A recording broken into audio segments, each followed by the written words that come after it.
বানপানীৰ নামত সাহায্য উঠোৱাৰ প্ৰয়োজন নাই। মই দেখিছোঁ যে বক্স লৈ আমি ৰাস্তাই ঘাটে পইচা তুলিছোঁ। বেলেগৰ পইচা তুলি আমি সাহায্য দিব নালাগে, নিজৰ টকাৰে যদি আমি পাৰোঁ সাহায্য দিব লাগে। আপুনি যদি মোৰ পৰা টকাটো তুলি আপোনাৰ বেনাৰখনত গৈ সাহায্য দিলে তেতিয়াহ'লে মোৰটো তাত বান ৰিলিফ নহয়।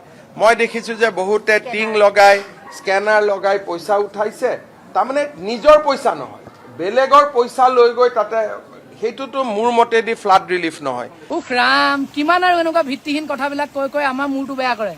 গোটেই বিদেশী ৰাষ্ট্ৰবোৰৰ পৰা পইচা ধাৰ লৈ লৈ দেশ চলাই থকা চৰকাৰে আকৌ আমাক কয় যে বানপানীৰ সময়ত আমি বাকচটো লৈ পেলাই সাহায্য উঠোৱাটো আমাৰ ভুলেই হ'ল। আৰু আপোনালোকে কাম ইমান দেৰিকৈ আৰম্ভ কৰিছে, ৰাইজ নথকা হলেতো 1500, 2000, 3000 মানুহ শিৱসাগৰ যোৰহাটত মৰিব লগা হ'লহেঁতেন। তাৰমানে কি মানুহবিলাকক মৰিবলৈ এৰি দিব লাগিছিল নেকি? আপুনি ৰাইজক ধন্যবাদহে দিব লাগিছিলে যে মই কৰিব নোৱাৰা কামটো আজি ৰাইজে কৰি দিলে।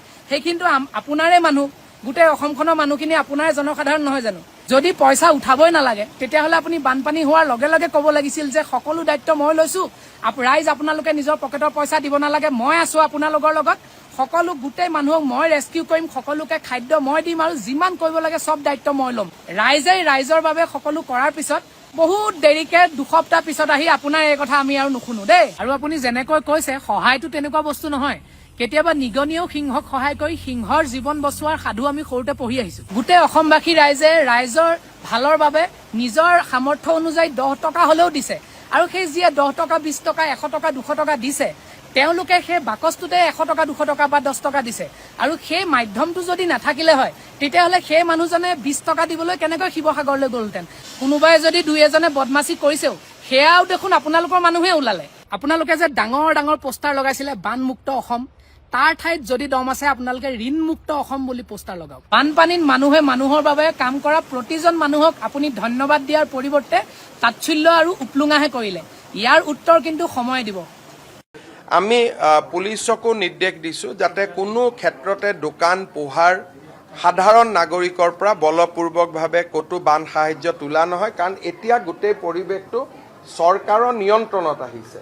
তাত এতিয়া চৰকাৰে সকলো জেগাত যাব পাৰে। প্ৰথম 7 দিনৰ কথাটো বেলেগ আছিল যে চৰকাৰ যাব নোৱাৰিছে, এতিয়া চৰকাৰ প্ৰতিটো জেগাত যাব পাৰে আৰু ৰাইজেও চৰকাৰৰ ওচৰত প্ৰত্যক্ষ হিচাপে আহিব পাৰে।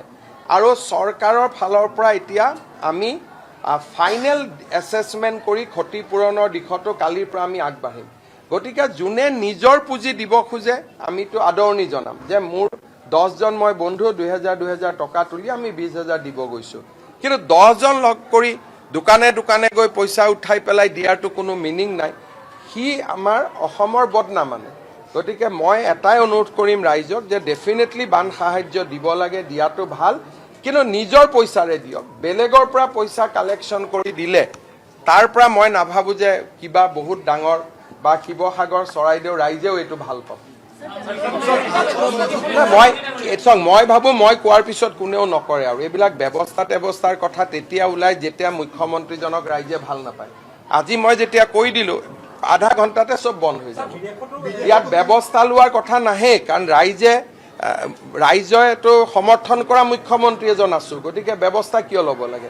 মই আপোনালোকক নহ'লেতো মই টিভিত কথাই নকওঁ, এইটো কথা ক'বৰ কাৰণে ৰখিলোঁ। মই ক'লোঁ আপোনালোকে উলিয়াই দিব, আজিৰ পৰা নিজে নিজে বন্ধ হৈ যাব, ৰাইজে মোৰ কথা নিজে শুনিব। শিৱসাগৰ চৰাইদেউ জিলাতে যি আমি প্ৰথম 15,000 টকা পঠিয়াইছিলোঁ, ৰাইজে মোক অভিযোগ কৰিছে যে কিছু বানে আক্ৰান্ত নকৰা ব্যক্তিয়ে পাইছে আৰু বানে আক্ৰান্ত কৰা ব্যক্তিয়ে পোৱা নাই। মই ৰাইজক এটাই অনুৰোধ কৰিম যে চৰকাৰৰ পুঁজি যাতে বান আক্ৰান্ত ৰাইজৰ মাজলৈহে যায়, সেইবাবে বানে আক্ৰান্ত নকৰা পৰিয়ালসমূহেও আমাক সহায় কৰিব লাগে। ভুলতে যদি তেওঁলোকৰ তাতো টকা গৈছে তেওঁলোকে ক'ব লাগে যে মোৰ তাতে বানপানী হোৱা নাই, টকাটো মোৰ প্ৰতিবেশীজনক দিয়ক, মোৰ ওচৰ চুবুৰীয়াজনক দিয়ক, তেওঁৰ ক্ষতি বেছি হৈছে। ৰাতিপুৱাৰ পৰা মোৰ মোবাইলত মেছেজ দি ভৰি আছে, ছাৰ অমুক অমুক জেগাত পানী হোৱা নাই, তেওঁলোকে পইচা পালে আমি পোৱা নাই। এতিয়া আমি যিহেতু আধাৰ নম্বৰ লোৱা নাই, ৰেচন কাৰ্ডৰ নম্বৰ লোৱা নাই, এই খেলি মেলিবিলাক থাকিব।